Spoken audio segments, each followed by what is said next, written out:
Alhamdulillah, how are you? Alhamdulillah, it's nice to see you again after all these years. Is it 10 years or something? Yeah, 2017, so God. almost. Yes, yeah, 6 years. Gosh, Yeah. time flies. Inshallah, you're still looking marvelous. There was a reminder, isn't it, that we all have to... I need to subscribe to your healthcare, I think. Inshallah. It's a reminder we all need to be doing the best with our lives, doesn't it? Because it flies so quickly. 100%. Subhanallah.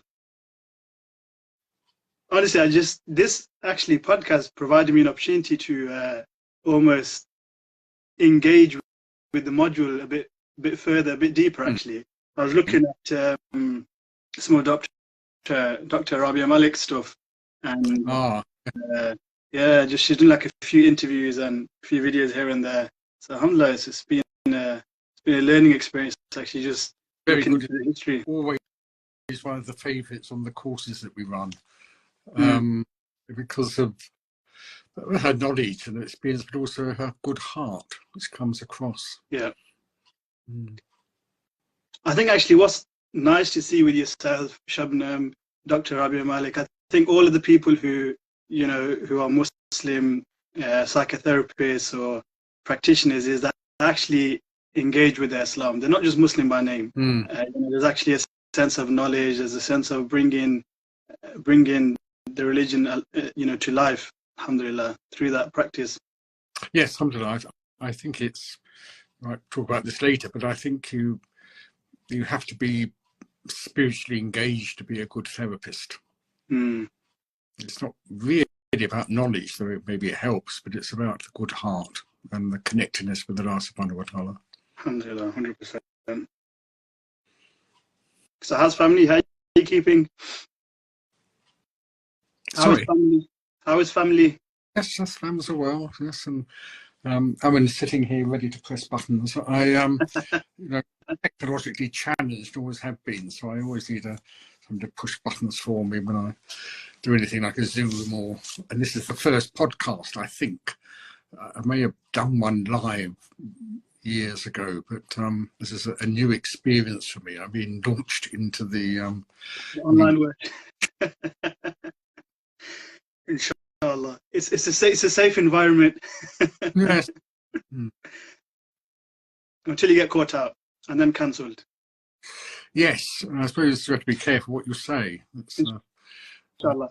But I think I came across a few of your videos actually on YouTube where I think probably what you're referring to, those are the gatherings you're talking about.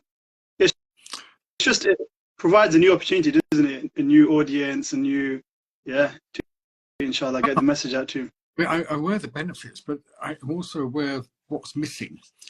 That if you're teaching a live audience, there's a sort of connection between you and the class, and indeed with therapy is the same. You do a sort of therapy by Zoom or telephone, but there's a mention missing which you have when you're face to face.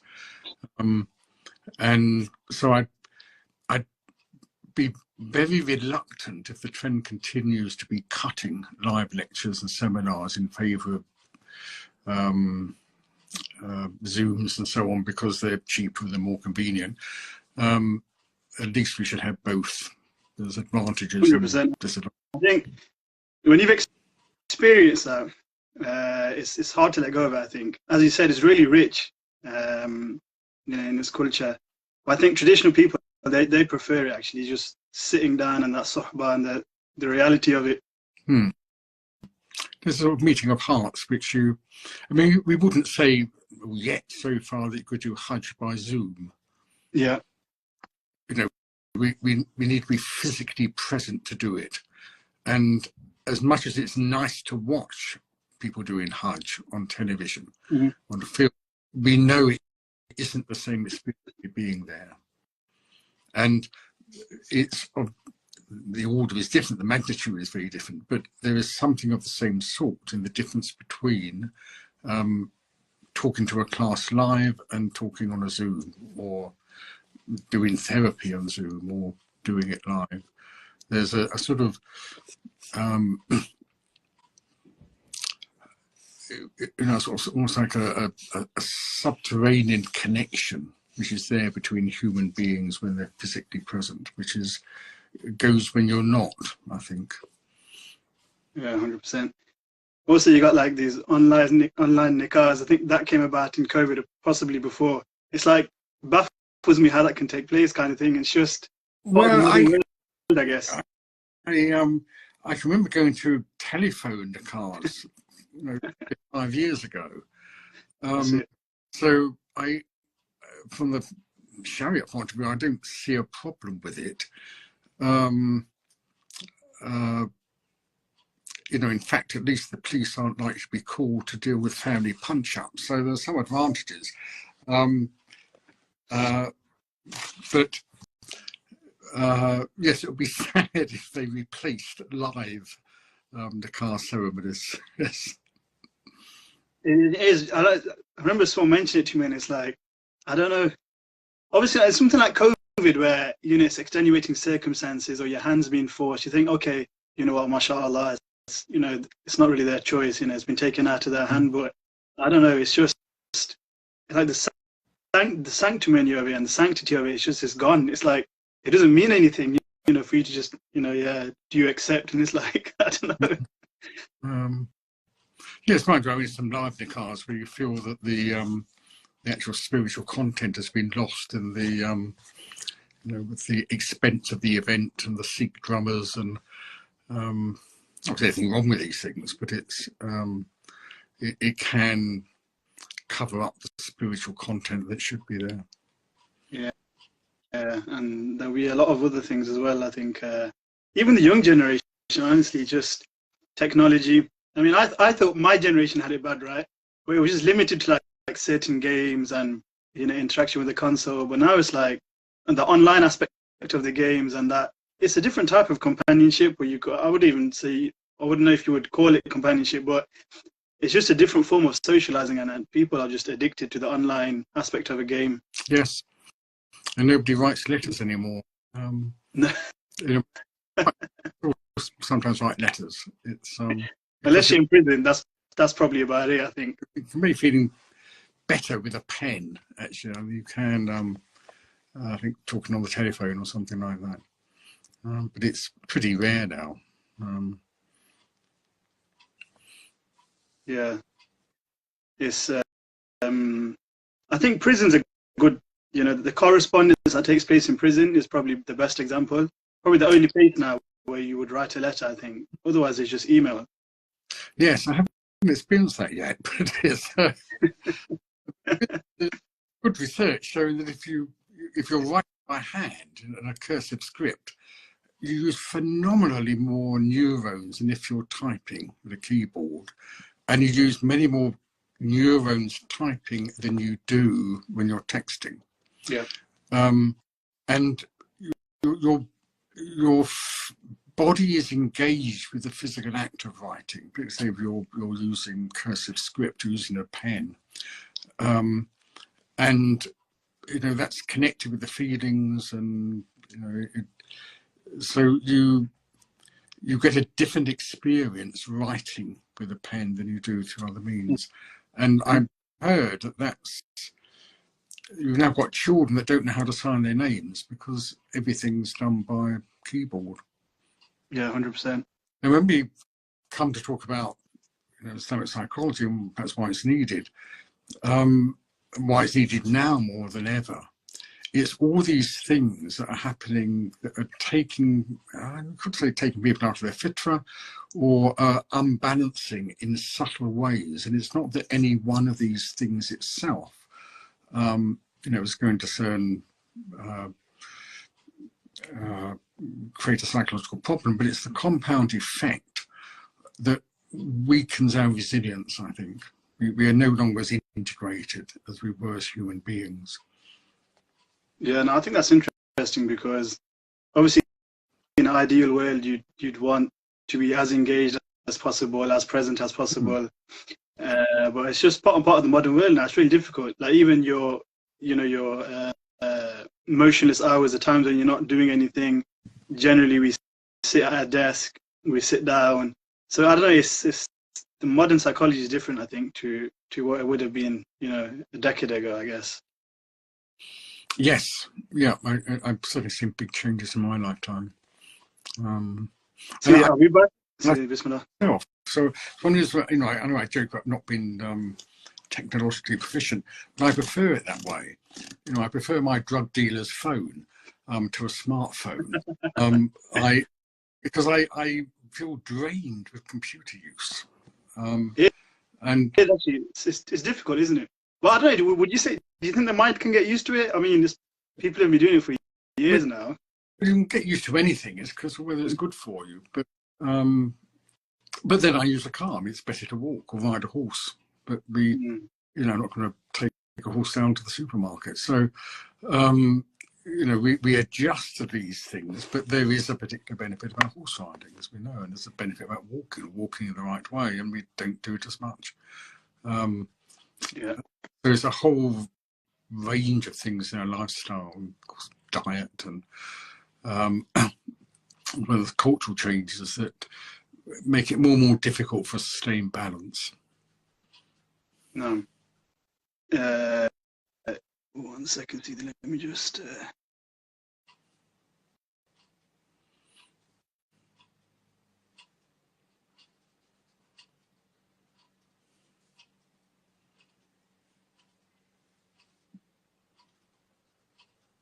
Okay, mashallah. I was just checking if I have what I needed to make a start. See, are you okay to make a start then, inshallah? Yes. Okay, 1 second.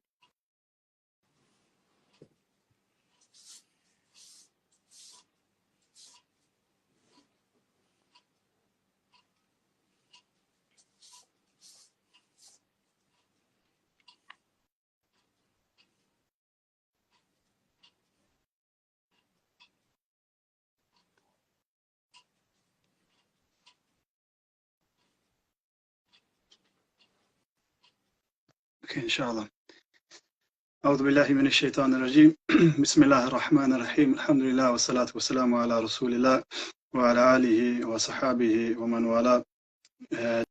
Dr. Rashid Skinner, alhamdulillah, it's an honor and a pleasure to be hosting you on the Reflection series.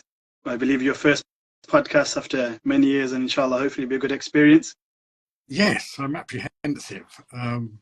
My wariness of new technology, but yes, inshallah, we'll cope with it. Inshallah, I'll be all well.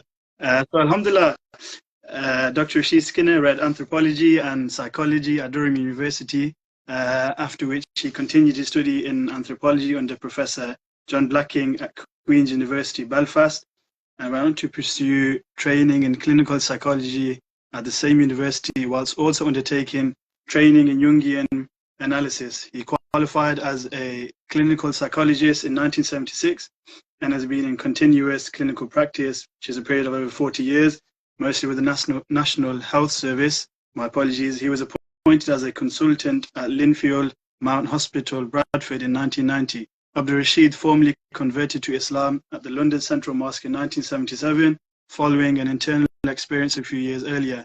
In the 1980s, he began working with eminent scholars on Islamic approaches to psychology, presenting his first conference paper on the subject in 1989. In 2013, along with colleagues in Bradford, he established Ihsan, a charitable organization that provides psychological therapies based upon Islamic approaches to psychology, based upon Islamic modules. He has lectured at Leeds and Sheffield Universities and the Cambridge Muslim College. He is visiting professor in Islamic psychology at this International Islamic University, Islamabad. Along with Abdullah Rothman, he was asked by the late Malik Badri, rahimahullah ta'ala, to form an international association to help to preserve his legacy. Welcome, Dr. Rashid Skinner. Thank you very much. Good to see you again after all those years. It's always an interesting experience, I think, hearing someone read your CV. So I remember Sheikh Hamza Yusuf once, he mentioned, he said, what happens in Islamic circles is like, no, please don't praise me. And he says, just say thank you. He's like, you know, just pay no attention to it and say, alhamdulillah, thank you very much, inshallah. And Allah will give you more. See, I think, any opening words? Or No, It's nice to see you again. It's nice to be here, and I hope that whatever comes out of this podcast will be of benefit to people. Inshallah. I'll make it a benefit, inshallah. Cecilia, would you like to enlighten us and just provide a brief background on Islamic psychology? Where does this term come about? Is there a formal practice? Well, I suppose to be define it now, and going back to that paper I presented in 1989, it's a psychology based on an Islamic paradigm. So it doesn't start with Western psychology.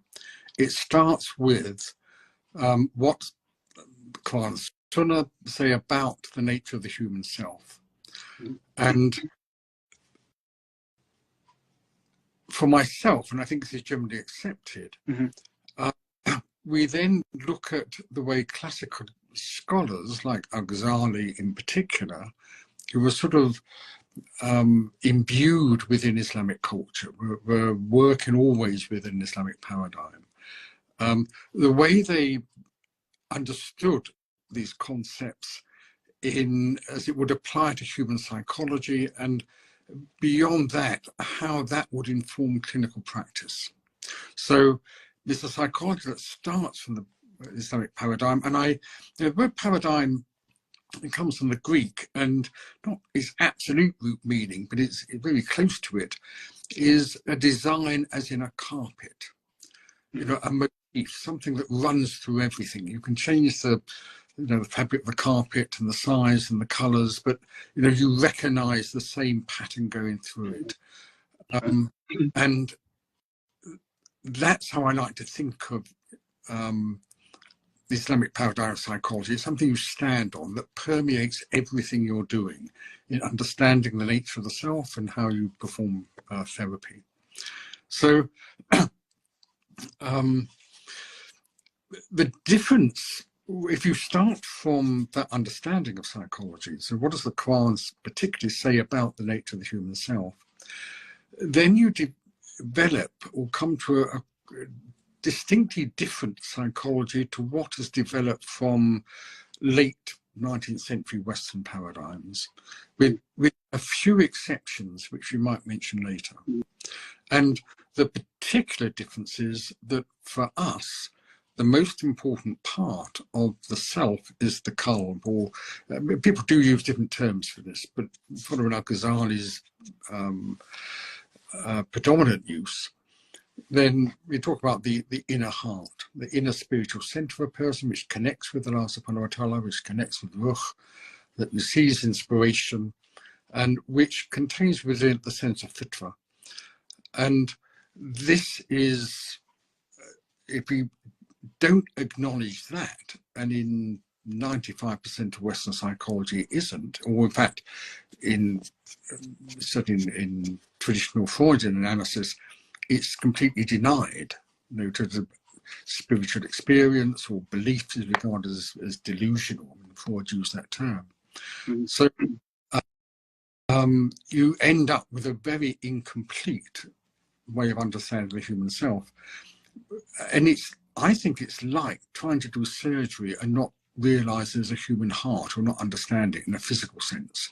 You might be able to deal with an ingrown toenail and not need that knowledge, but for other operations, it'd be absolutely disastrous. So that, I think, is one of the key hallmarks of Islamic psychology, that we understand the importance of the inner spiritual center of the human being, the connection with Allah subhanahu wa ta'ala, that we're dealing with a span that goes back before conception, primordial witnessing of Allah subhanahu wa ta'ala, which is the root of our fitra. And we're looking forward to the akhirah. So in the way we're treating a person, we're having an eye, not just to how they're going to be tomorrow, but in what's going to help them in the life to come. So those are sort of part of that paradigm, but also we have a much more organic approach. We understand the relationship with the body, or how integrated the body is with our spiritual and psychological life. We have a much more nuanced understanding of sometimes called the Huwa Nafs, the animal forces within the self. than would, say, be there in Freud's concept of the id. So we have a standard Islamic paradigm. We have this has results in characteristics which are very different to those in mainstream Western psychology. And this, of course, then extends into clinical practice. How do you treat people with that knowledge? Yeah. Is that understandable? No, that's fine. MashaAllah. So I was looking into, I think that there's a few important points that you mentioned. I think one is that paradigm of wherever that concept is, it runs throughout, it's central to that theme. I think the second thing we will touch upon perhaps in more detail later on is the lack of religion and spirituality within Western models. Yeah. And I think that's probably the main difference of Islamic psychology, really, where you have those two dimensions and it's broader in that aspect. Yes. Would you agree with that? Absolutely. And give a little example of how this makes a difference. If we say that a person has or should have contact with their qalb and therefore has a sense of fitra, which in its sort of outer manifestations has to do with the instinct for what is good for us. You've got a therapist that doesn't understand that, then you can easily have a conflict in what the person feels to be right or what they feel to be wrong, and a sort of direction that the therapist might be taking them. Whereas for us, and it's not as you would expect actually, if we're dealing with something that is universal, we do find an understanding of these things within Western psychology and maybe other traditions, but they're just that they're marginal. But Jungian psychology, the particular branch I trained is, does have this understanding that within each person there is the capacity for their own guide and their own journey, to guide their own journey. So it's not, these things are not unique to an Islamic approach, but for us they're predominant, and I think we have a much clearer understanding of these things, and even in those traditions in the West which do take account of spirituality. But so these are very marginal. The chances of you going to an NHS service and getting a therapist that's going to work with these models is, you know, as rare as finding moon dust or something. I mean, they do exist, that's all. Yeah, I think what I find interesting there is, and I'd like to ask you actually, because even a lot of, obviously we know, you know, that you have the fitra, and then you have, that's what Allah subhanahu wa ta'ala has created people upon, and then it, you know, their parents and so on and so forth, and society has a big impact on that. So I think, you know, people my age or perhaps older than me, even I think not even for non-Muslim, but even for a Muslim to be in touch with that fitra, it's quite difficult, I would say. And some would probably say that they're not in touch with that. So my question to you would be, how difficult is it to actually get people back to that place and in touch with that? Well, I think because it is in everybody, and I mean everybody, not just Muslims, it isn't that difficult. I mean, we're talking more about sort of psychotherapy, the application of psychology on the psychology itself, but you may have heard the joke about how many therapists does it take to change a light bulb. Have you heard that one? Not sure. I think I've heard a slightly similar variant, like, I think. It's not that unique, but yes, it's only one, but the light bulb has really got to change. Yeah, exactly. So this has a truth to it. So you can bring people towards their fitra, but there's always some choice point where a person will prefer to go another way. But mostly people come to us, they're in some sort of difficulty. So, you know, they're wanting to change and are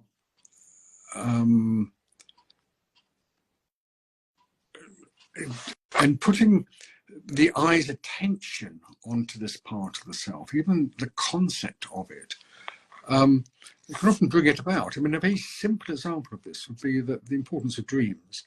You know, the difference between the true dream and, you know, maybe the sort of more sort of nafsanic, ordinary level dream. And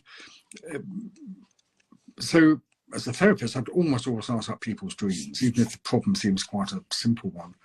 And very often people will say, well, I never dream. And then the following week come back and say, oh, I had this dream. So once you're even Muslims are dislocated from this. They're dislocated from this inner spiritual feeling and of relying on that guidance in what they should do. You know, particularly in all sorts of things, who they should marry, what career they should follow, what food they should eat. But it is within everybody. So just bringing people's attention to it can be hugely beneficial and therapeutic. And most people will respond to it. Yeah. So because it's always there in everybody, it's not that difficult to bring people back to it. Cultivating it and then bringing about changes in life is often more difficult. I mean, how do you get out of a job that doesn't suit you, or you know, trying to eat even the right food is often difficult. Yeah, I think, as you said, I think it is within people, and I think as much as people like to say that it's hard to get in touch with God, and religion is almost like it can be overpowered by Satan, I think the truth is quite the opposite. And I think when people actually take steps, they do have profound experiences, and the element of Tawbah definitely does come into play. But I think it's more about God than it is about the person's journey, God's benevolence and the extent of His mercy.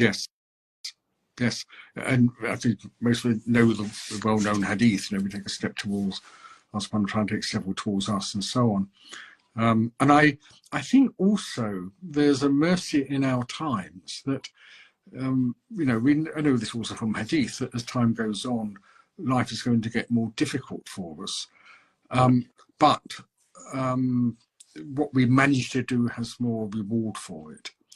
And you know, if you read Al-Ghazali on the preparation you should need to make to begin to sort of really feel that connection with Allah subhanahu wa ta'ala, you know, the fasting and the constant sort of battle with the lower forces in the self, to reach that sort of stage where you're able to receive inspiration and feel that connectedness. I think today we get it easier.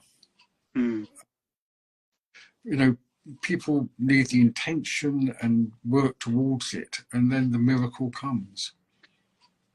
Yeah, I can't remember. I read this somewhere recently that it's something to do with the opportunity. I think it was Sheikh Abdul Hakim. He wrote this somewhere. Might be in his contentions. That's what I'm calling it reading. And he mentioned that, you know, there's even though the time might be bleak, there's an opportunity.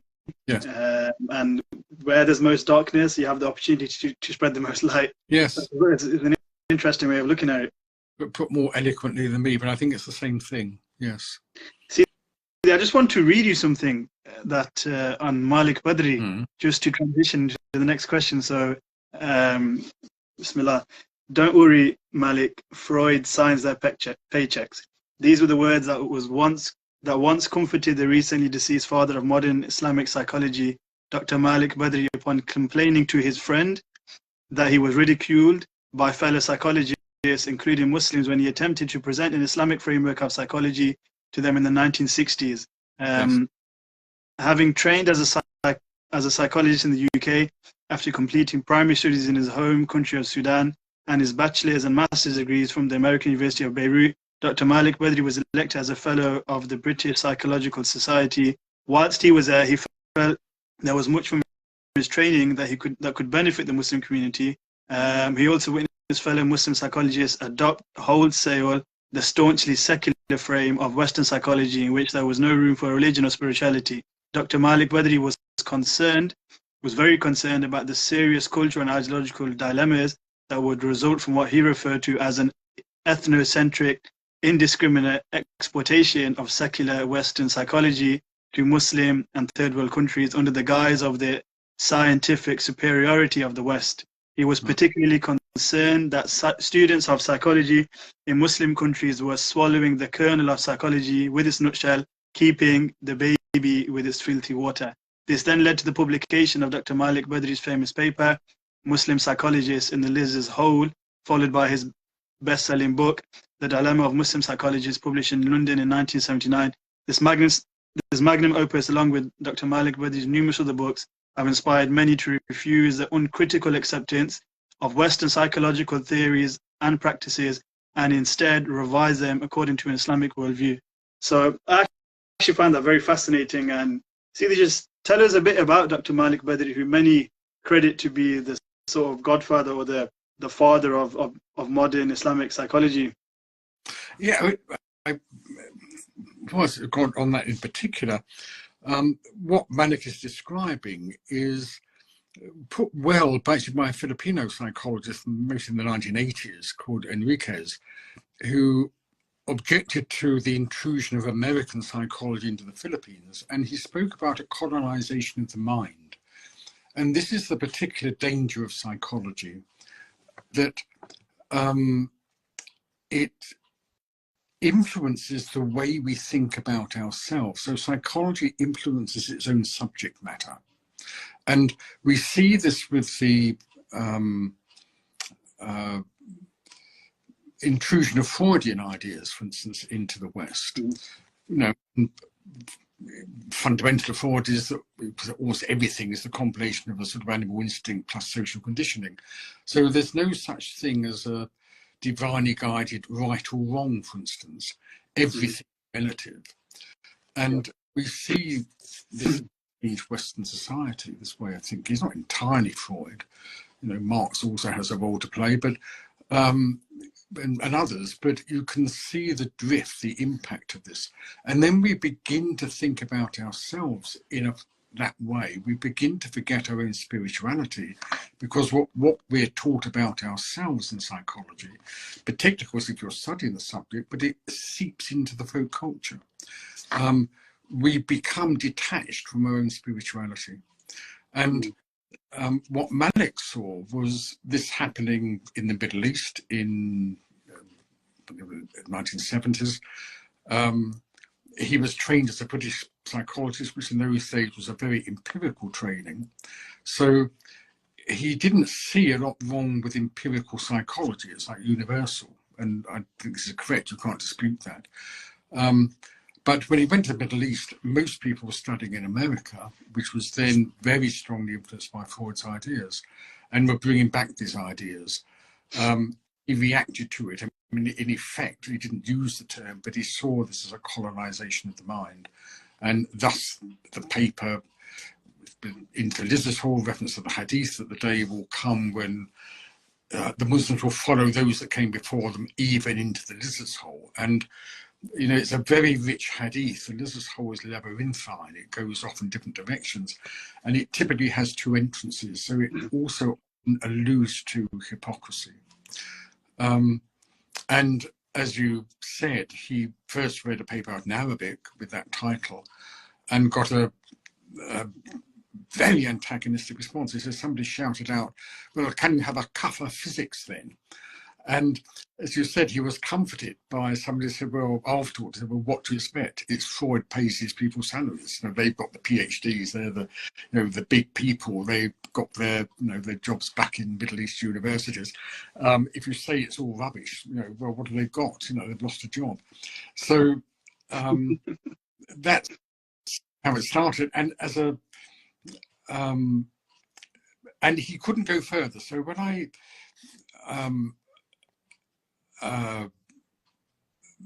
read Malik's books, I was impressed because it's the first thing I'd read where somebody was taking an approach of psychology which rested or started with an Islamic paradigm. Before then, mostly, this is what I'd come across, Islamic psychology was about squeezing Islamic, mostly Quranic concepts into Western psychology. You know, that id equals nafs amara or something, id equals nafs amara. Like a translation almost. It was a translation. And it was, I felt even in the 70s, 80s when I was reading this, this was actually dangerous. You were actually risking losing the richness and the nuances within these Arabic terms by squeezing them into these secular Western psychological concepts. So Malik was the first person I know that stood in the Islamic paradigm. So you start with Islam and then you filter. You decide what's coming in is good and you reject the bad. So it was a really big wake-up call, and its impact was enormous. I mean, it's I don't know how many hundreds of thousands of copies it's been printed. But I thought Malik didn't go far enough, and thus the paper I wrote in 1989 was a sort of critique of Malik. And then I met Malik afterwards, and he said he absolutely agreed with what I'd written. And then he, pointed out, as you read out, he got into so much trouble just by saying we should be critical of what's coming to the West. I mean, he said he nearly lost his job over it.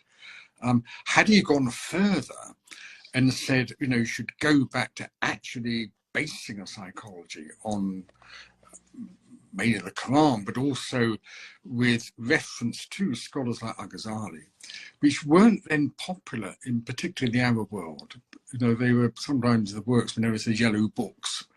They sort of moulded in the stacks of Al-Azhar because nobody was reading them. And, it was considered a bit unfashionable.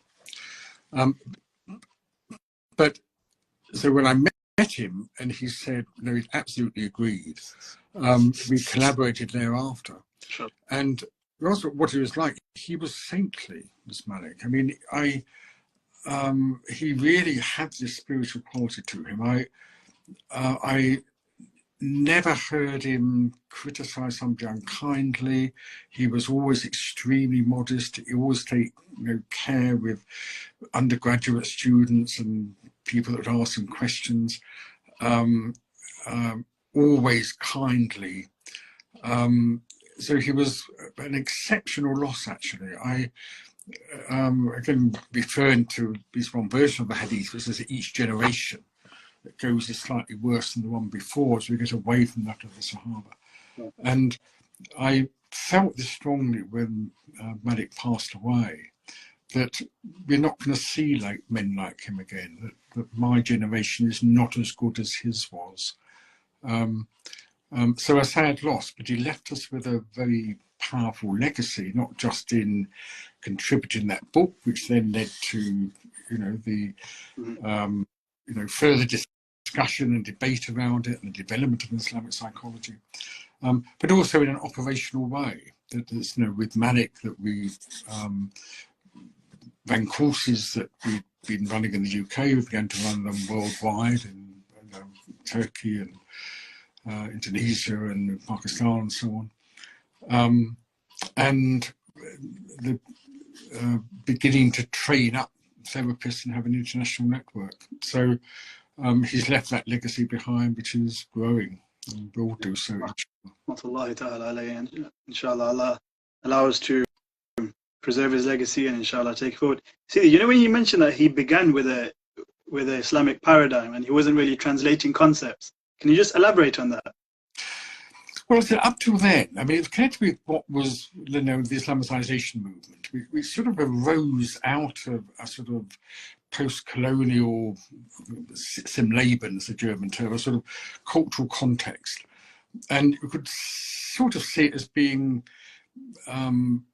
people think, hang on, the Muslim world is, is really dominated by the West. I mean, particularly after the fall of the Caliphate, going back to the 90s. And the reason is because Islamic culture has not paid enough attention to science, and often because it was seen as a bit sort of, dunya, not something Muslims should engage in much.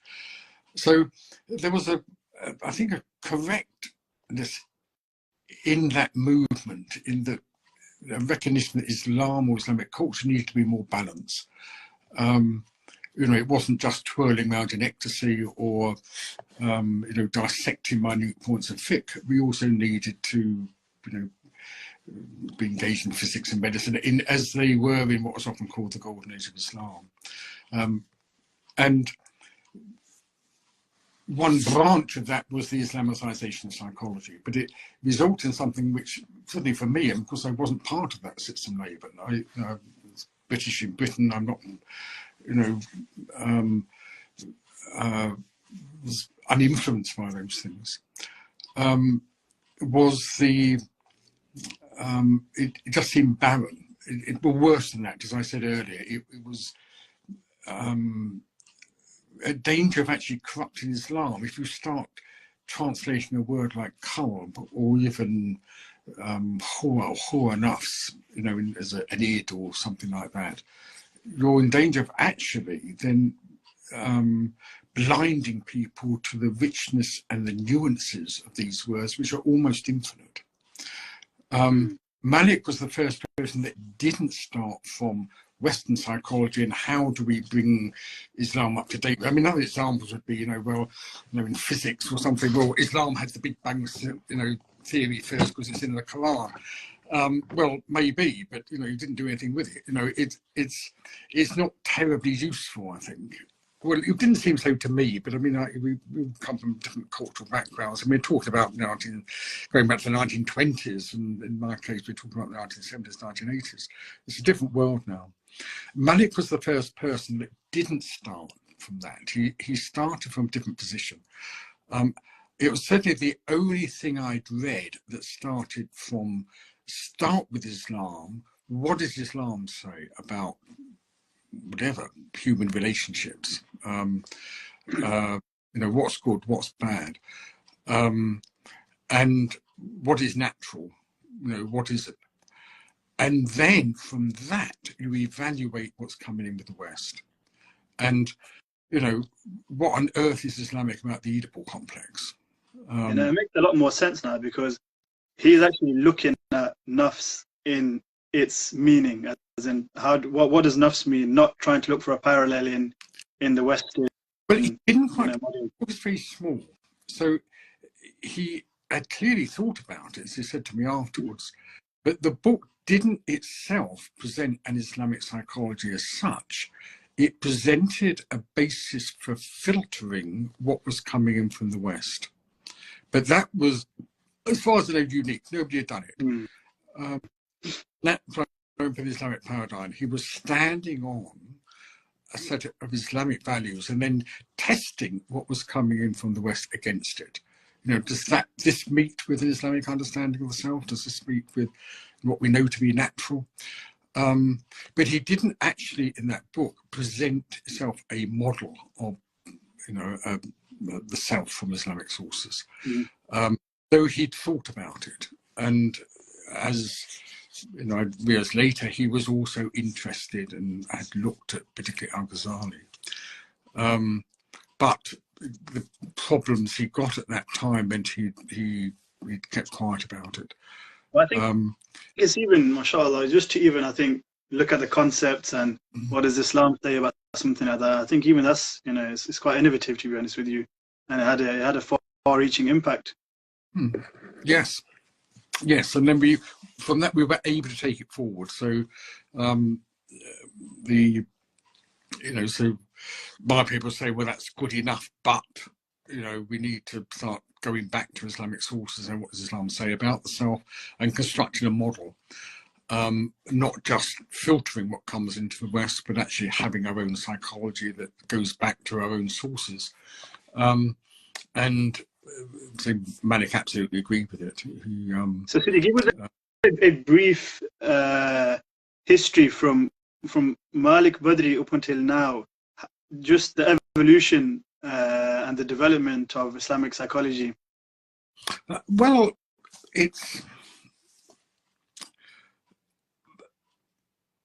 in terms of operation, what was presented outwardly, I would say not a lot happened for a while.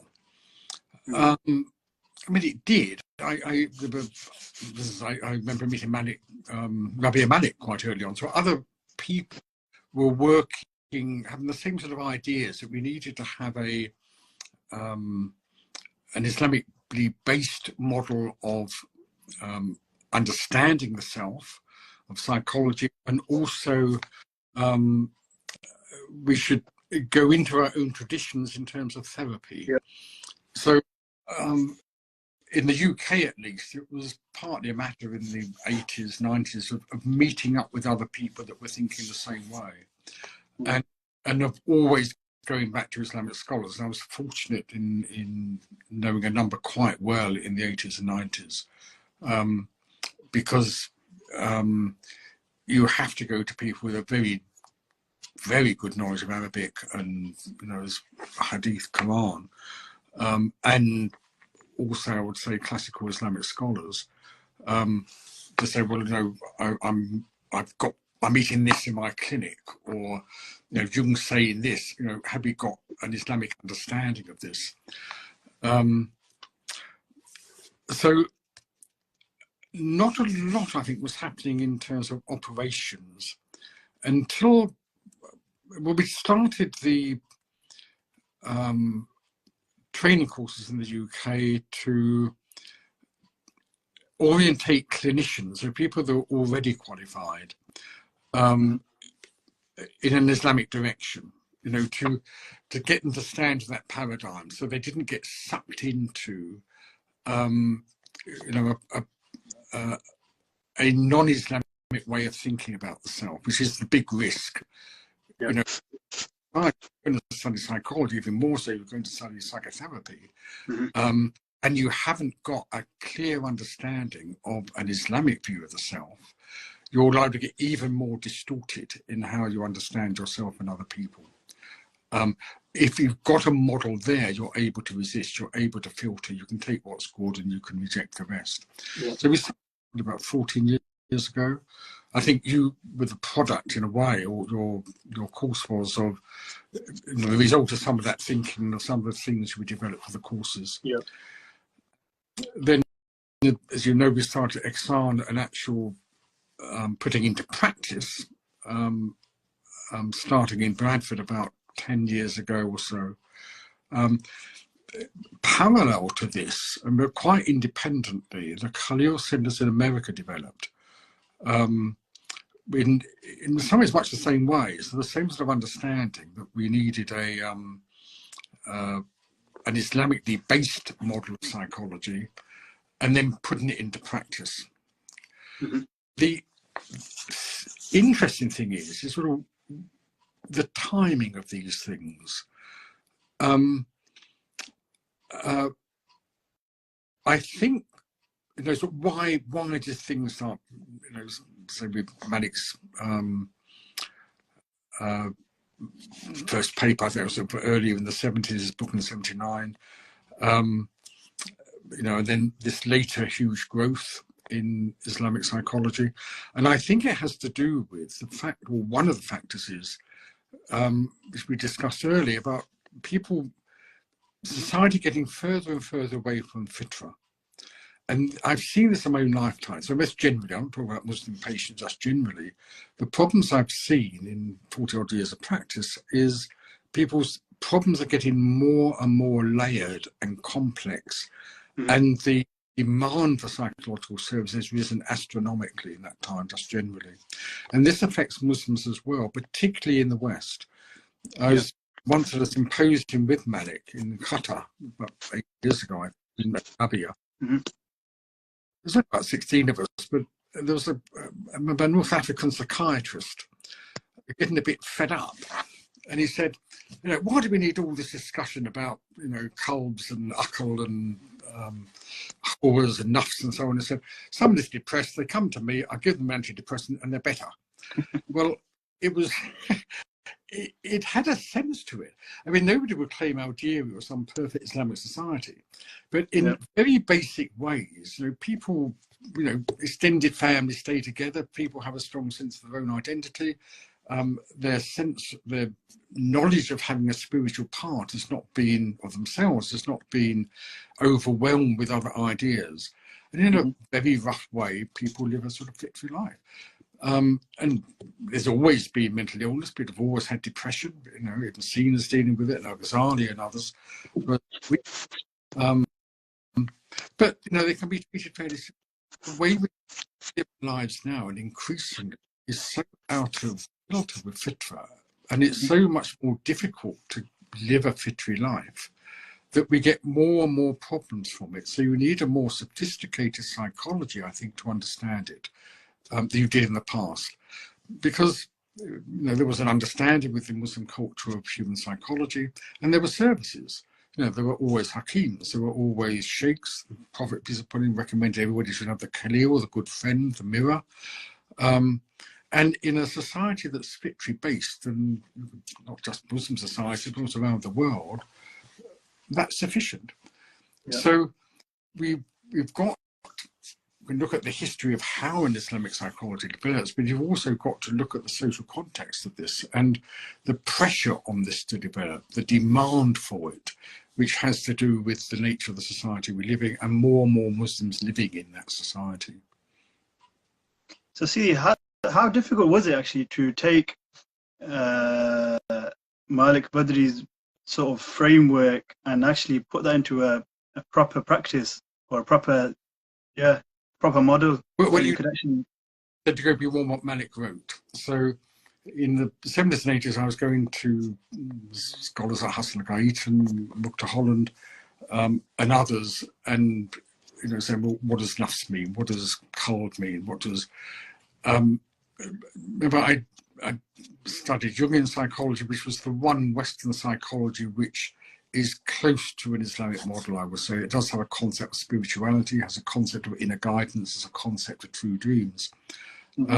And from those conversations was able to draw the model that was presented in 1989. Yeah.